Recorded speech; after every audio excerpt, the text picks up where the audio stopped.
अस्सलाम वालेकुम कैप्रिकॉन्स, मैं हारिस अज़मी प्रोफेशनल एस्ट्रोलॉजर आपकी खिदमत में हाजिर हूँ वीकली वीडियो के साथ। बट ये वीडियो 2 वीक्स पर मबनी होगी। 5 तारीख से लेकर 18 तक जितने सोलर सिस्टम में इवेंट्स आने वाले हैं वो सब इसी वीडियो में डिस्कस करूँगा। कुछ ज़ाती मसरूफियात हैं जिसकी बिना पर अगले हफ्ते वीडियो शायद ना दे पाऊँ। मैं कोशिश करूँगा किसी और टॉपिक पर आपको ज़रूर कुछ इन्फॉर्मेशन दूँ, बट सोलर इवेंट सारे के सारे इसी हफ्ते 2 हफ्तों के डिस्कस करूँगा। पिछले हफ्ते मार्स आपके 12th हाउस में चला गया था, वो एक नेगेटिव न्यूज़ थी। बट इस हफ्ते जो बड़े इवेंट शुरू होंगे वो लूनर इक्लिप्स से शुरू होंगे। चांद ग्रहण आपके यहाँ 10 तारीख को 7th हाउस में होगा। 7th हाउस में जब भी चांद ग्रहण होता है वो मियाँ बीवी के लिए कुछ ताल्लुकात में डिस्टर्बेंस ला सकता है इमोशनली। बस जैसे कोई उदासी, जैसे एक दूसरे के लिए बर्दाश्त का मादा थोड़ा कम होना, और पार्टनरशिप के कारोबार के लिए भी कुछ प्रॉब्लम्स आ सकती। बट ये लॉन्ग लास्टिंग नहीं होगी, छोटी सी होगी। ग्रहण की तफसील बयान करता हूँ, डरने की ज़रूरत नहीं। रेमेडीज़ दूंगा, उससे रिकवर हो जाएगा। और बहुत इफ़ेक्टिव रेमेडी है, बहुत जिसका फीडबैक बहुत अच्छा है। 10 तारीख जनवरी की रात 10:07 पर पाकिस्तान स्टैंडर्ड टाइम के एतबार से ये चांद ग्रहण शुरू होगा। साउथ एशियन कंट्री जिसमें पाकिस्तान भी शामिल है, इंडिया, अफ़गानिस्तान, ये सब में ये देखा जाएगा। और ये 4 घंटे का ग्रहण है। अगले 12 बजे के बाद अगला दिन शुरू हो जाता है, अगली डेट शुरू हो जाती है। उस 12 बजे के बाद ये 2 बजे तक चलेगा, सहरी के टाइम तक। मैं समझें कि 11 डेट शुरू हो जाएगी और 2 बजे रात तक चलेगा, 2:14 तक। इस ग्रहण का 7th हाउस में होना पार्टनरशिप्स के लिए और लाइफ पार्टनरशिप्स के लिए थोड़ा इरिटेटिंग हो सकता है। अगर आप मजबूत हैं अपनी लव लाइफ में, husband and wife relation strong है, आपका कारोबार बहुत ताकतवर है, तो ये छोटा सा इवेंट आपको प्रॉब्लमेटिक नहीं करेगा। लेकिन फिर भी आपको इस्तग़फ़ार करना चाहिए।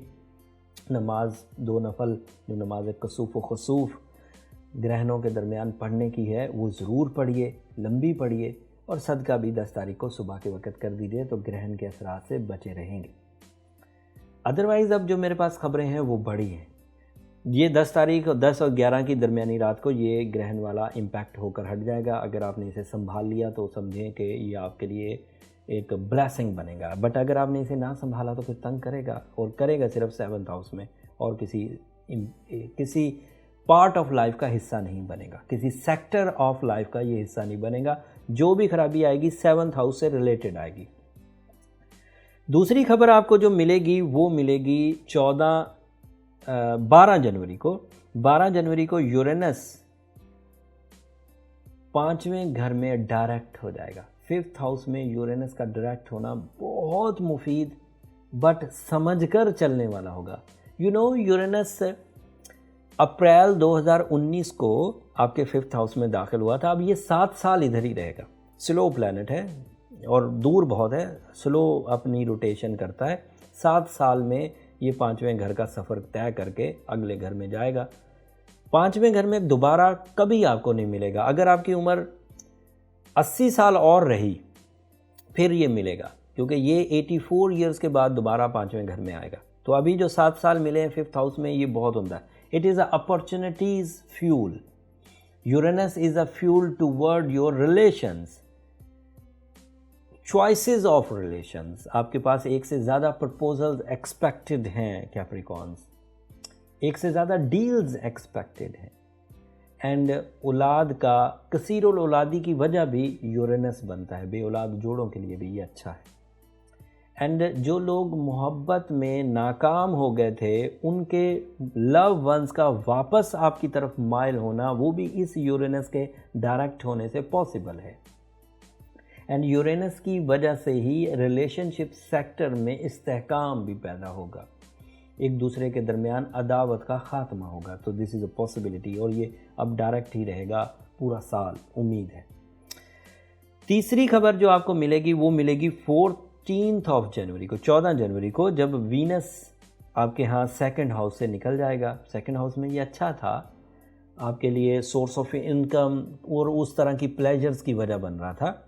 अब ये चला जाएगा आपके 3rd हाउस में। So you feel very positive behaviour toward your relatives, अजीज़ व अकारब, उनके लिए ये बहुत अच्छा होगा।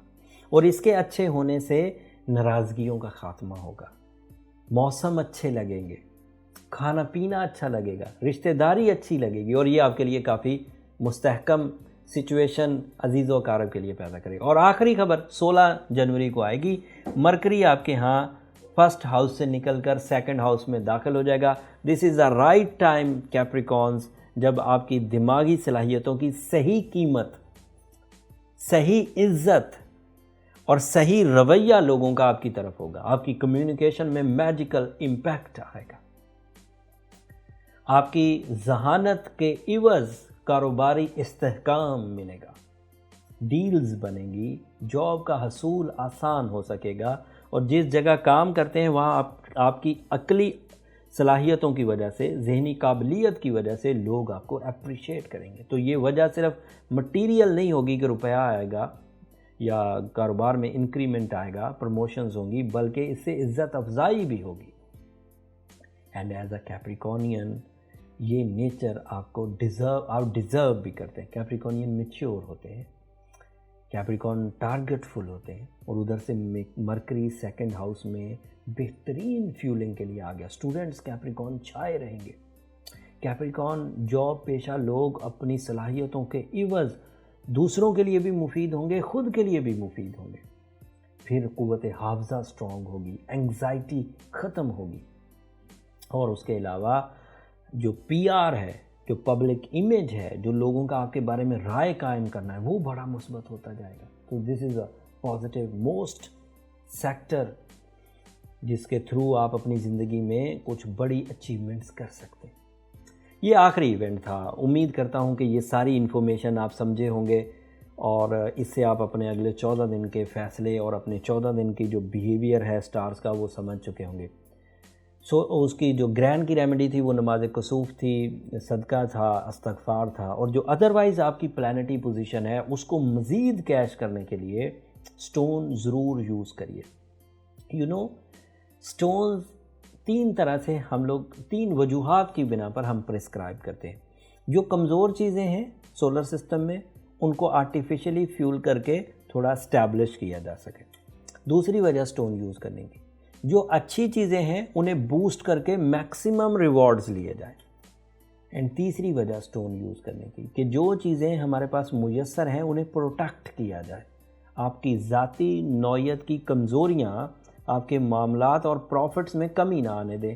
सो इसके लिए 3 वजूहात के लिए स्टोन यूज़ होता है। एंड आपके केस में ब्लू सफ़ायर एंड रूबी 2 ऐसे आइडियल केमिकल कंपाउंड्स हैं, 2 ऐसे स्टोन्स हैं कि जिससे आप अपनी अचीवमेंट्स को, नेचर को, रिवॉर्ड्स को हाई टच दे सकते हैं।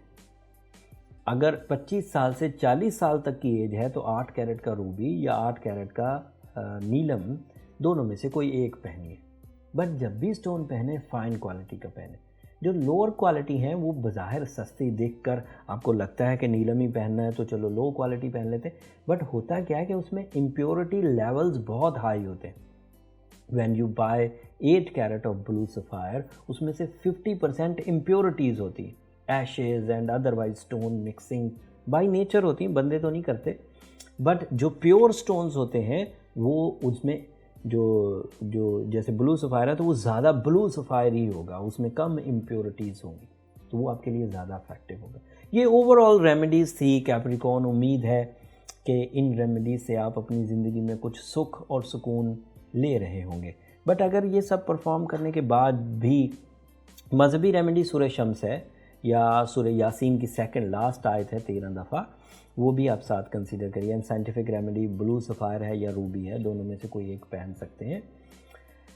अगर ये चीज़ें करने से proper results and life stable है तो देन फाइन, अदरवाइज़ अपने पर्सनल चार्ट की तरफ ज़रूर जाइए। उससे असेंडेंट एबिलिटीज़ एंड आपकी जो नेटल चार्ट में चीज़ें मुस्तहकम थी या वीक थी उनका पता चल जाएगा, और उसके एतबार से फिर रेमेडीज़ थोड़ी डिफरेंट करके ट्रीट किया जा सकता है। ये सब चीज़ें काबिल इलाज हैं, परेशान होने की ज़रूरत नहीं है।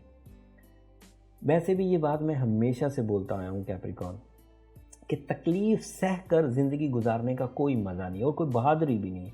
जिन चीज़ों का सलूशन मौजूद है सो उन चीज़ों को समझ कर उसको हल कर लिया जाए, क्या मुश्किल है। रिश्ते खो देना कोई बहादुरी थोड़ी है, कारोबार खो देना कोई बहादुरी थोड़ी है, खुद की सेहत खो देना कोई बहादुरी थोड़ी, जबकि सलूशंस मौजूद थे क्यों नहीं किए। रिश्ते टेढ़े हो रहे थे, दिल आपस में नहीं मिल रहे थे, ज़रा सा सलूशन करना था, ठीक हो जाना था।